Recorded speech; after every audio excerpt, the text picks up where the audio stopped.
Oke, jadi kita akan meninjau keruntuhan gravitasi gitu ya. Kita menggunakan aplikasi untuk kasus debu. Nah, jadi kita tinjau persamaan untuk objek yang berupa fluida ideal yang sedang mengalami keruntuhan gravitasi. Kita memiliki bentuk matriknya, itu adalah matrik simetri pola seperti ini dengan tensor energi momentumnya ini.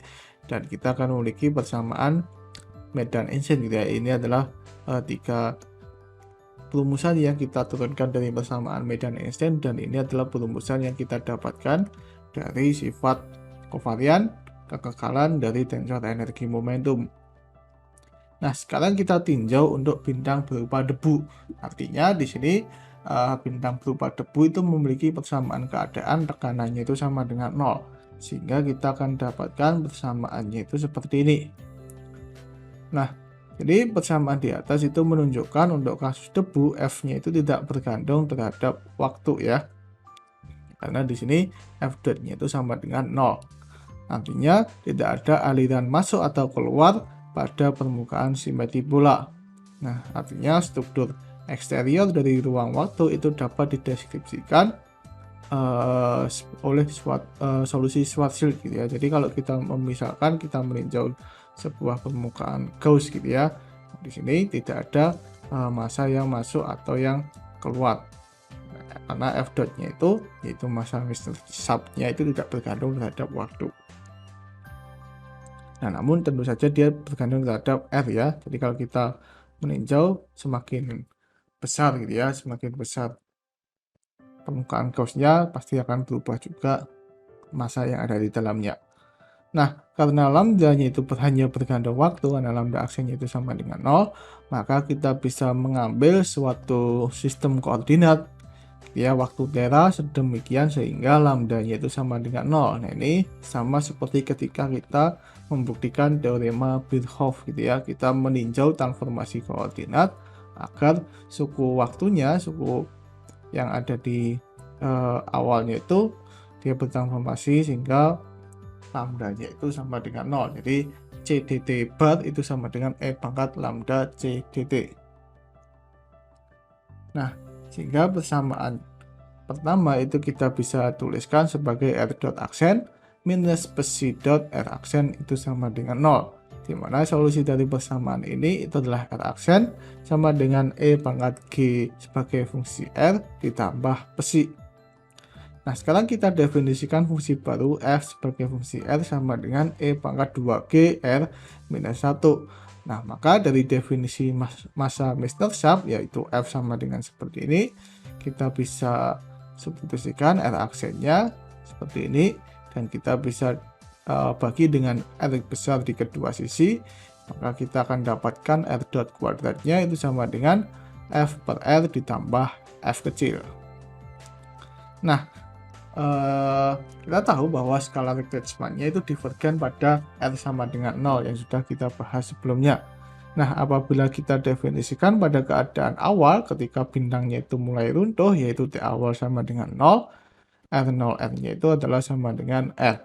Nah, kita bisa definisikan sebuah faktor skala gitu ya, A, di mana R-nya itu adalah R kecil, itu adalah jari-jari permukaan Gauss-nya gitu ya. Kalau kita membuat sebuah sel gitu ya, sebuah apa namanya ya, sebuah cangkang gitu ya, permukaan Gauss dikalikan dengan faktor skalanya. Jadi faktor skalanya itu bernilai 1 ketika T-nya itu adalah T awal. Jadi ya dia pada waktu T awal jari-jarinya R besarnya itu sama dengan R kecil. Nah, dan A itu sama dengan 0 ketika singularitas terbentuk, artinya ya dia nggak bisa mengecil lagi gitu ya.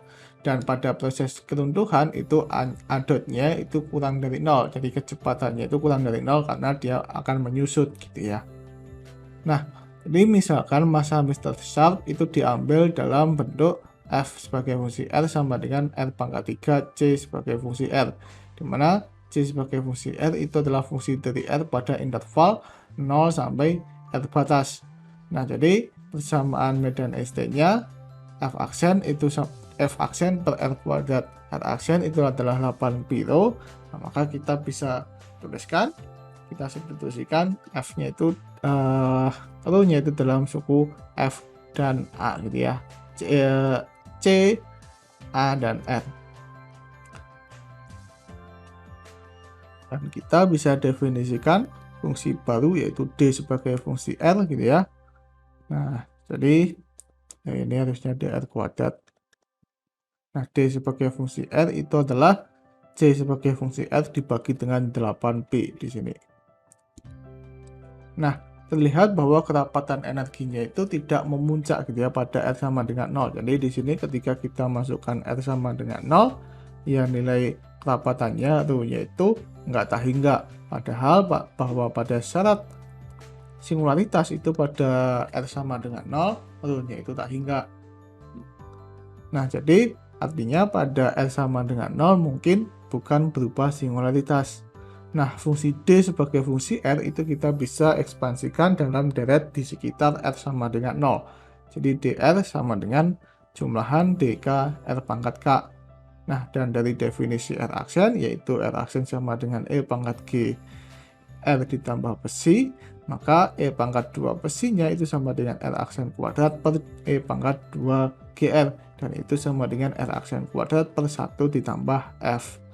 Nah, dengan demikian, kalau kita substitusikan ke ansatz simetrik keruntuhan gravitasi, yaitu ds kuadrat sama dengan E pangkat 2 lambda J kuadrat dt kuadrat minus E pangkat 2 besi dr kuadrat minus R kuadrat d theta kuadrat ditambah sin kuadrat theta dv kuadrat, dan kita menggunakan koordinat waktu baru yaitu yang membuat lambdanya itu sama dengan 0, dan kita substitusikan E pangkat 2 besi yang sudah kita dapatkan sebelumnya, maka kita akan dapatkan metrik ds kuadratnya itu sama dengan J kuadrat dt kuadrat minus R aksen kuadrat dibagi dengan F plus 1 dr kuadrat ditambah R kuadrat minus ya ini minus R kuadrat d theta kuadrat ditambah sin kuadrat theta dv kuadrat.